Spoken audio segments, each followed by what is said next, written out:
I am so tired of what's been going on the news. People have now turned Charlie Kirk into Jesus. He wasn't. They keep. It's weird. I didn't give a shit about Charlie Kirk. I didn't know. I didn't care. I was like, he's barely knew who he was. I've seen him. Yeah, I've seen him yelling at the college kids and stuff, and college kids getting amped up. And sometimes they'd hand him his ass once in a while, and he would always lie and gaslight. And I was like, whatever. This guy's another one of those guys, Steven Crowder guy, like me. I'm just a version, a more popular version of me. So whatever.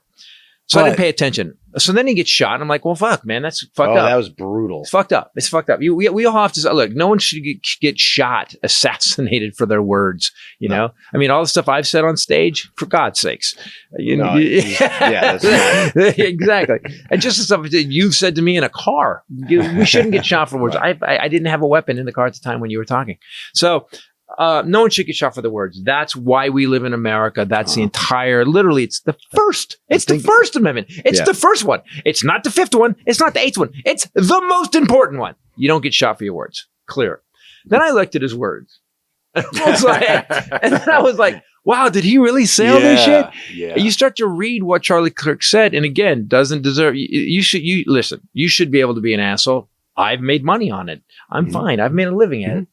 But for God's sakes, to say that whether it's the Jews running thing or whether a certain amount of gun deaths are acceptable every year so we can keep our Second Amendment rights. So you mean it's okay to shoot people so we can continue to have the right to shoot people? He also said Biden should get the death penalty for something. Biden needs a death penalty for just being, he didn't say anything. He goes, he's doddering fool. Biden, for what he's done to this country, should get a death penalty.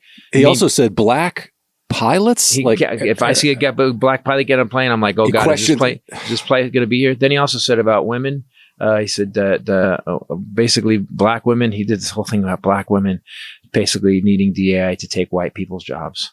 And I'm like, usually when somebody passes away, you have like some of their best and some of their, a nice, like what's on their epitaph, a nice quote. Yeah, I asked him. You look up his quotes and it's like, wow, brutal. This It's brutal, but they have a tendency to canonize anybody on the right Yeah. as soon as they die. You talk about Reagan as if he was the second coming of Jesus. Sorry, Dad.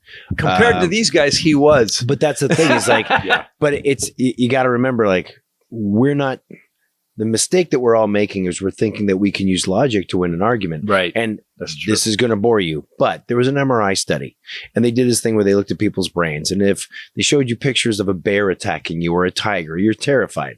The same part of your brain triggers on if you talk to someone about politics or religion, because it becomes embedded in their personality. So it doesn't matter that it doesn't make any fucking sense. Yeah. It matters to them how they feel. They're not making a logical decision. They're making an emotional decision. And I also say this is someone who was raised in a hippie cult. Yeah. And you watch people just have fucking stupid in their eyes because they want to be part of it. We can't negotiate with the conversation anymore. The whole cult thing. Explain this to me. So at what point, you were a kid. Yeah. When you were raised in a cult. Yeah, that's right. And to totally get how he's so odd. Whether it's on the TV show or just hanging out, like, this is my odd friend. And he knows everything. I love how you blew right past that. So when I was raised in a cult, you knew about it. So I knew about it, but what? There was a moment, I think you've told me the story before, there was a moment when you were in the cult where you were like, this guy's full of shit. Yeah, it was Star Wars. How old were you? I was like 8 or 9. Star Wars was the cult? I mean, that's the thing. Well, it is now. I mean, it kind of is now. Yeah, it is. No, it was the reason why. It was when I first realized that the Emperor wore no clothes. You know, the idea that the boss man was not what he said he was. Right. Long story short, went out to go visit my grandparents in California. Grandparents like to drink, dropped me off at the mall. I got to see Star Wars the year it came out like 13 times in the theaters because I was given $20 to not bother my grandparents. It was about 25 ago. I remember. Exactly. That in arcade, I was a god, right? Great cult. So continue. You get to know Star Wars very well. And I go back to Toronto, and my mom was part of this group called The Group, very generic name.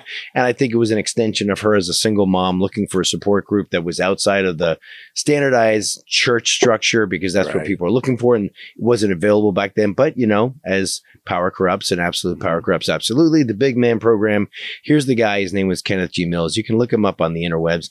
You can still see his YouTube videos. I saw some. It's nutty, dude. And there's still this is my favorite one. And I think you. What's his name again? I want them to look it up. Kenneth G. Mills. We'll put a little bit right here. Right? Kenneth G. Mills. Yeah, ladies and gentlemen, Kenneth G. Mills. For as there is a rhythm to all the tides that confront men, there is also the lull that allows us to evaluate the heights and depths of our attainment. The moment where I was like, I've been in that thing since I was 5, and there's all these adults, and you're a child, and you're like, adults are right because they're smart and reason. Mm-hmm. And I'm sitting there, and this was at the end of summer, and there's Mr. Mills, that's what he's called, and he starts going, this kills me.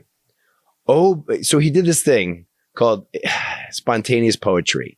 It was called I can't remember freestyling is what he said. We call it freestyling. But he's an old dude, God, right? They all do that. And he's the unfoldment is what he called it. The unfoldment. Like, dude, here's the thing: is you call it a nothing burger. That's what the Republicans came up with when it was bullshit. Yeah. When they wanted to call something bullshit, they called it nothing burger. And then the fucking idiots, use the term nothing burger, and you're like, that's not a thing. There's not nothing a grown up fucking says. Nothing burger is actually a nothing burger. It's literally even the phrase nothing burger. It's the fact that someone uses it is the most indoctrinating bullshit I've ever heard. Right. So language is a tool, right? So this guy, the unfoldments, and we'd all have to study the transcription, right? Bullshit. So here he goes, and he's sitting up there, and he's like, "OB1 Kenobi." And everyone's like, And everybody, 300-400 people go, oh, 400 people in a room. When he goes, OB1 Kenobi. And they go, oh, Mr. Mills. And you're 8 years old going, they hadn't seen Star Wars. What? Like, I just saw OB1 Kenobi. OB1 Kenobi. I am my father. B1 cannot be. Oh, no. What?